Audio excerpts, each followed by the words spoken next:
കഴിഞ്ഞ ദിവസം കോഴിക്കോട് വടകരയിൽ ഒരു ബസ് ഡ്രൈവറുടെ കൃത്യമായ ഇടപെടൽ കൊണ്ടും മനോധൈര്യം കൊണ്ടും ഒഴിവായത് വലിയൊരു അപകടമാണ്. ആദ്യം നമുക്ക് അതൊന്ന് കണ്ടിട്ട് വരാം.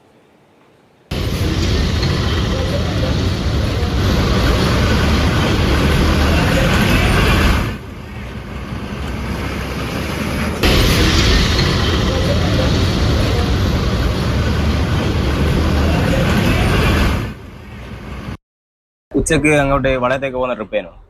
അപ്പോൾ ബ്ലോക്കെല്ലാം കുറവ്, ഇന്ന് ഞായറാഴ്ച ആയതുകൊണ്ട് പോയിക്കൊണ്ട് നിൽക്കുമ്പോൾ പെട്ടെന്നൊരു ഒരു സ്കൂട്ടി, 2 പെൺകുട്ടികളാണ് അപ്പാട് വന്ന് വീണ് വണ്ടീൻ്റെ മുമ്പിൽ. അപ്പാട് സഡൻ ബ്രേക്ക് ചെയ്തുകൊണ്ട് രക്ഷപ്പെട്ടു. എൻ്റെ ക്ലീനറാണ് നെഞ്ഞെല്ലാം അടിച്ചു കഴിഞ്ഞു.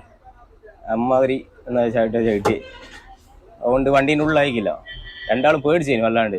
നമ്മൾ ഹോസ്പിറ്റലിൽ പോകണമെന്നെല്ലാം ചോദിച്ചു അന്നേരം ഓരോ പറഞ്ഞ് കാര്യമായിട്ട് ഒന്നും പറ്റിയിട്ടൊന്നുമില്ല, ചെറിയ മുറിവുണ്ട് അവിടെയൊക്കെ, വേറെ കുഴപ്പമൊന്നുമില്ല എന്ന് പറഞ്ഞാൽ എന്ത് ചെയ്ത് നമ്മൾ ബസ് എടുത്തേക്ക് പോകുന്നു. ഒന്ന് ശ്രദ്ധിക്കുക, കാരണം വെച്ചാൽ ഹൈവേൻ്റെ പണിയെടുക്കുന്നതുകൊണ്ട് ഫുള്ള് എന്താ പറയണ്ടേ, അവിടെ ഇവിടെ എല്ലാം ഇതായിട്ടാണല്ലേ, പൊട്ടിച്ചിട്ടിട്ടാണല്ലേ, പെട്ടെന്ന് ഓരോ ബൈക്കറെല്ലാം കയറി വരുന്നത്. എന്നാൽ നമ്മൾ നൂലും ചവിട്ടിയാൽ നമ്മളെന്താ പറയണ്ടേ, എയറല്ലേ, എന്തോ ഭാഗ്യം കൊണ്ട് രക്ഷപ്പെട്ട്.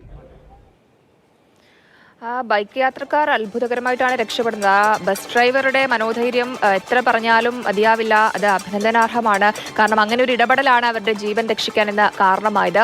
നമുക്കിപ്പം വിവരങ്ങളുമായി ഇംതിയാസ് കരീം ചേരുന്നുണ്ട്. ഇംതിയാസ്, ആ ബസ് ഡ്രൈവറുടെ മനോധൈര്യം സാധാരണ തന്നെയാണ്. കാരണം കൃത്യമായ സമയത്താണ് അദ്ദേഹം ഒരു ഇടപെടൽ നടത്തിയത്. അതാണ് ആ യുവാക്കളുടെ ജീവൻ രക്ഷപ്പെടാനും കാരണമായത്. പറയും.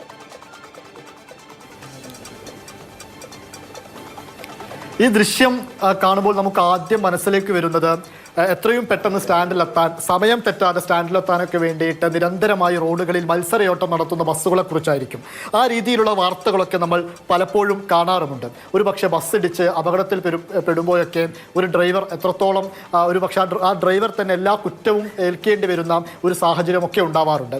പക്ഷേ ഈ ദൃശ്യം നമുക്കിപ്പോൾ കാണുമ്പോൾ നമുക്ക് മനസ്സിലേക്ക് ആദ്യം വരുന്നൊരു കാര്യം ആ ഡ്രൈവറുടെ ഒരു മനോധൈര്യം തന്നെയാണ്. അതുമാത്രവുമല്ല, ഒരു വാഹനം മുൻപിലേക്ക് വരുമ്പോൾ എത്രയും പെട്ടെന്ന് ഒരു തീരുമാനമെടുത്ത് ബ്രേക്ക് ചവിട്ടാനുള്ള അദ്ദേഹത്തിന് വന്ന തോന്നൽ എല്ലാം കൊണ്ടും ഒരു വളരെ ആ സമയത്ത് ഏറ്റവും നല്ല രീതിയിലുള്ള ഇടപെടലായിരുന്നു ആ ഡ്രൈവറുടെ അടുത്ത് നിന്നും ഉണ്ടായിരുന്നത്.